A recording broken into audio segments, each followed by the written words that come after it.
Bonjour à tous et bienvenue. On va aborder un thème récurrent de l'actualité footballistique internationale à l'aube des grandes compétitions, c'est la binationalité. On pourrait même dire d'ailleurs la triple nationalité, puisque dans certains cas, principalement en Afrique de l'Ouest, par la Mauritanie, le Sénégal, le Mali, ou un petit peu plus au sud, République centrafricaine, les deux Congos, l'Angola, on a des cas de triple, voire de quadruple nationalité, c'est-à-dire des joueurs qui pourraient prétendre jouer pour 3 ou 4 pays différents de par leurs origines ou leur parcours de vie. Alors évidemment, on va faire un petit point quand même historique sur cette binationalité, ce qu'on entend par là, en regardant aussi le règlement FIFA, puisqu'on se rappelle qu'il y a 15 ou 20 ans, il y a eu beaucoup de dérives à ce sujet-là. Alors on peut citer la Guinée équatoriale, qui avait été sanctionnée parfois, mais la Guinée équatoriale, outre le fait que c'est probablement l'un des régimes les plus rock'n'roll d'Afrique, la Fédération de football suit le digne exemple du gouvernement en place, et c'est régulièrement n'importe quoi. Ne vous étonnez pas qu'il y a même des hommes parfois qui ont joué dans l'équipe féminine. On dit rien de plus. Mais bref, la Guinée équatoriale, c'est folklore. On a aussi le Timor oriental, qui était un spécialiste de la naturalisation un petit peu bizarre. D'autres vous citeront le Qatar, mais moi je vais vous rappeler le Togo. Le Togo à l'époque qui avait 5 joueurs brésiliens à un moment donné. Ça aussi, c'était magnifique.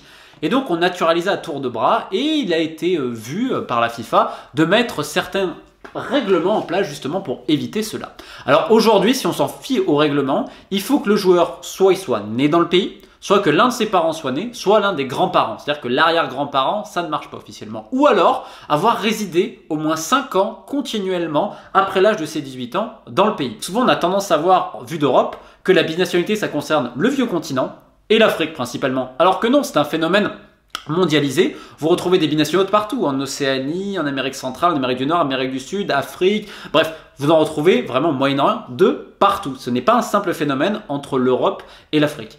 Alors évidemment, on pourrait parler de cas uniques, expliquer certaines choses, que ça agite quantité de débats. La première chose à dire, c'est que c'est un phénomène mondialisé qui a pris de l'importance au tournant des années 2010 et un petit peu avant. Pourquoi? Parce qu'il y a beaucoup de fédérations qui se sont dit « Attends, on va essayer de puiser dans nos diasporas afin d'améliorer les résultats de l'équipe nationale. » Et souvent, certaines diasporas qui ont donné de grands résultats, on peut penser au Cap-Vert, on peut penser à la Guinée-Bissau sur le continent africain, que ça a été des qualifications pour certaines Coupes d'Afrique. On peut penser actuellement à Curaçao qui est en train de vivre son apogée footballistique. Alors ça avait commencé d'ailleurs un petit peu avec Patrick Kluivert quand il était à la tête de Curaçao. Aujourd'hui, c'est sans doute peut-être la meilleure île de la Caraïbe avec Haïti en matière footballistique, vu les joueurs et vu le pédigré de certains. On a même le Suriname récemment qui pour la première fois fait appel à sa diaspora, et sa diaspora elle est de très grande qualité, ce qui a tendance à faire un déséquilibre aujourd'hui assez incroyable à l'intérieur de certaines confédérations. En confédération asiatique, on voit exemple de Guam également qui fait appel à une très large diaspora, ce qui fait énormément monter le niveau. Et vous allez me dire, mais c'est magnifique ça. Ben pas tellement, parce qu'en fait les fédérations c'est aussi la stratégie du feignant. On va délaisser le football local. On peut prendre l'exemple des Comores. Pendant la dernière décennie, on s'est énormément appuyé sur la diaspora. Qualification aujourd'hui pour la CAN, bravo à eux. Sauf que lors des précédentes administrations, on avait délaissé le football local. On peut penser à Madagascar, où le football local est aussi un grand point d'interrogation, puisque c'est en grande partie avec les enfants de la diaspora ou les petits-enfants de la diaspora que les Bahreïens ont pu se qualifier à leur première CAN. Et donc, c'est vrai que les résultats engrangés, sont du goût du gouvernement. Tous les gouvernements sont contents quand les équipes de foot elles marchent. Et de la fédération qui de jour au lendemain devient intouchable et peut faire un petit peu ce qu'elle veut. Parce que malheureusement, on va le répéter, l'industrie footballistique est une activité criminelle et donc si tu gagnes derrière t'es intouchable. C'est comme chat perché.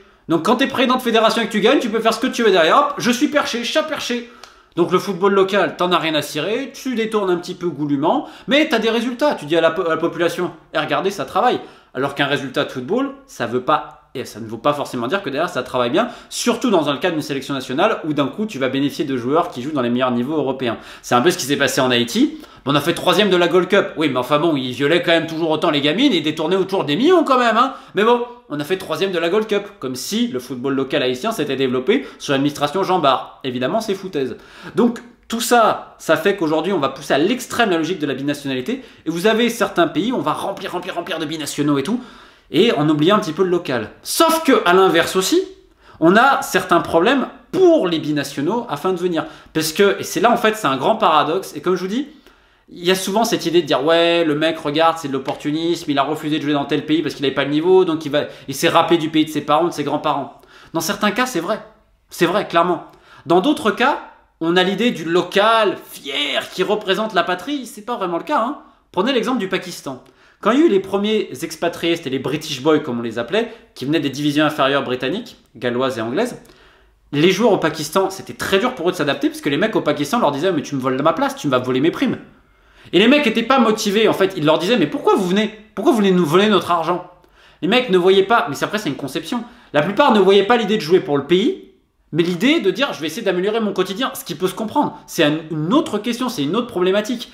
Mais c'est pour ça que de dresser des généralités sur la binationalité, je ne m'aventurerai pas là-dessus, parce que je pense qu'on devrait avant tout s'occuper de nos fesses et arrêter de s'occuper du postérieur d'autrui. Et on ne sait jamais l'expérience que chacun a eue, que chaque famille a eue. Et c'est un choix. Certes, parfois il est complètement opportuniste. Quand tu entends Gianelli Mboula, je veux l'équipe de France, ok.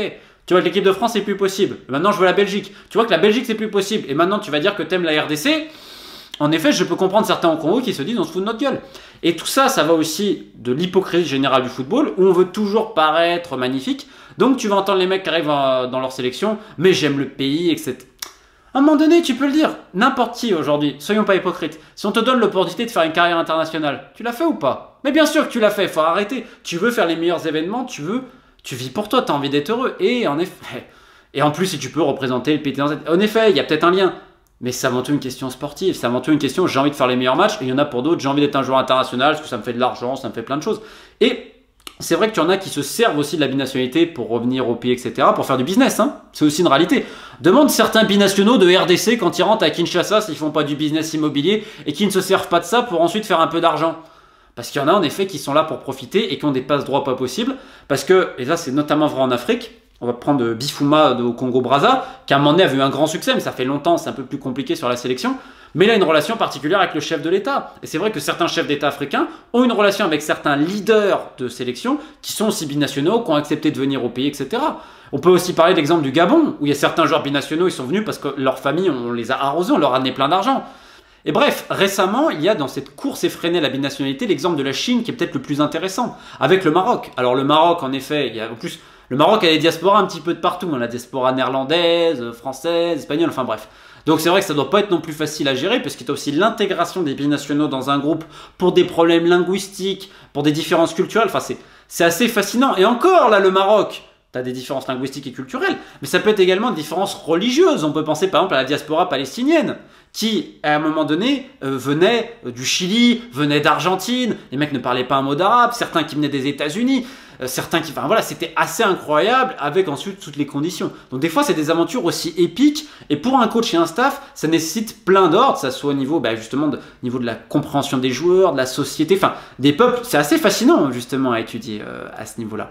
Et donc pour revenir sur l'exemple de la Chine et du Maroc qui insistaient vis-à-vis de la FIFA pour modifier, pour alléger, pour assouplir un petit peu la binationalité. Et souvent, on entend que c'est surtout le Maroc. Le Maroc insistait, en effet. Mais c'est surtout la Chine. Et là, c'est l'ironie, puisque la Chine n'autorise pas la binationalité.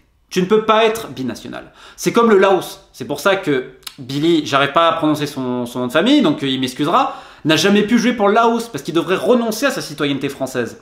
Et la Chine, c'est pareil. Si tu veux jouer pour la Chine, tu dois devenir chinois. C'est pour ça que vous avez par exemple Nico Yenaris, qui était formé à Arsenal, qui a finalement décidé de changer pour une carrière internationale et sans doute pour d'autres raisons. Il avait des origines chinoises et donc aujourd'hui, il joue pour l'équipe nationale chinoise. On a également Browning, qui a accepté pour la Chine. Et là, maintenant, vous avez la naturalisation de 3 joueurs brésiliens qui jouent dans le club de Guangzhou, qui est un peu un genre de laboratoire gouvernemental footballistique. Et donc, on le voit, ces rapports avec la Chine qui rentrent maintenant pour essayer de s'améliorer, après avoir créé plein d'académies et tenté plein de choses, et bien maintenant a recours à la naturalisation, ce qui est très ironique dans un pays quand même où il y a souvent un discours très nationaliste, pour justement améliorer le résultat de l'équipe de foot, afin justement d'être mieux pour les grands projets de la Chine, notamment vis-à-vis du centenaire, un jour du parti en place et tout ça. Et donc le Maroc aussi, comme je vous disais, c'est important, mais il y a plein d'autres pays. On va prendre, et vous allez sans doute le voir dans la vignette, le Cambodge. Je veux dire, le Cambodge. Le Cambodge qui a pansé ses plaies, on se rappelle, les Khmers rouges, etc. Pour ceux que ça intéresse, j'ai écrit 3 chapitres sur le Cambodge.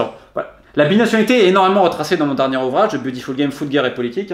N'ayant pas de promo, n'en ayant jamais eu, je préfère faire un petit peu des rappels, on sait jamais, les liens sont dans la description pour ceux que ça intéresse. Dont Pen Pratt. Pen Pratt, c'est la légende historique du football khmer. C'est l'un des plus grands joueurs du football d'Asie du Sud-Est. C'était le serpent de King Kong. Déjà rien que le surnom, vous pouvez ranger le PIB des euros, vous pouvez ranger la main de Dieu, vous pouvez ranger la Pulga Messi SCR7. Le plus grand surnom du football, c'est le serpent de King Kong. Il était un serpent parce que justement il serpentait à travers les défenseurs lors de cette incroyable Coupe d'Asie 72 où le Cambodge terminera 4e, 3 ans avant l'arrivée des Khmers rouges au pouvoir, et malheureusement les terribles conséquences qui sont suivies, un génocide de quasiment 20% de la population, et seulement 6 survivants, des valeureux guerriers d'Angkor quand même, qui avaient porté fièrement le Cambodge au firmament du football asiatique, de cette politique étatique initiée par l'ancien roi Sihanouk, hein, avec notamment l'aide de certains pays du bloc communiste, hein, avec des entraîneurs étrangers autres. Enfin bref, je m'égare un petit peu, mais pour dire quoi, c'est que Pen Prat, qui était la légende absolue, qui ensuite a dû partir, il était en Thaïlande, avant d'arriver en France,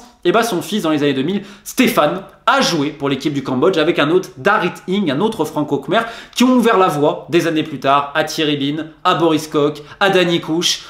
Et ça c'est exceptionnel. Et Soktornva, que j'avais oublié, les 4 fantastiques, les 4 franco-khmer. Alors aujourd'hui, il n'y a plus que Thierry et Danny qui sont en équipe nationale. C'était des joueurs qui étaient dans des niveaux semi-pro ou amateurs en France et qui à un moment donné sont retournés dans le pays de leurs parents pour jouer au football, devenir professionnels et un jour endosser cette belle tunique. Et ça, c'est aussi toutes les histoires qu'on peut retrouver. Et alors certains ont une carrière internationale courte par choix pour plein de choses, parce que le football cambodgien, derrière cette histoire un peu romantique, est rempli de matchs truqués et d'autres joyeusetés.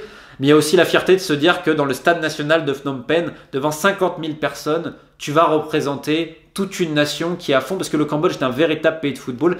Et c'est aussi ça un petit peu la binationalité, derrière le cynisme, derrière des histoires d'argent, d'intérêt ou que sais-je. Il y a aussi encore des histoires absolument magnifiques. Et vous voyez Thierry Bin aujourd'hui, qui est l'un des hommes les plus connus du football cambodgien, hein, qui est retourné d'ailleurs il y a pas longtemps, qui est une égérie publicitaire, qui a marqué ce coup franc absolument incroyable à Macao, qui avait qualifié pour la première fois de l'histoire le Cambodge au 2e tour des qualifications à la Coupe du Monde, n'en avait jamais gagné un. Et à l'époque, il y avait Soktornva qui avait joué, qui avait été titulaire, si je ne dis pas de bêtises. Enfin bref, que d'épopées, que d'histoire, la binationalité, la trinationalité, la quadrinationalité, c'est des thèmes très compliqués. Il ne faut pas généraliser, mais indépendamment de certains micmacs, pour certaines personnes, ça reste le vrai Beautiful Game. Merci à tous pour l'écoute, et je vous dis à bientôt.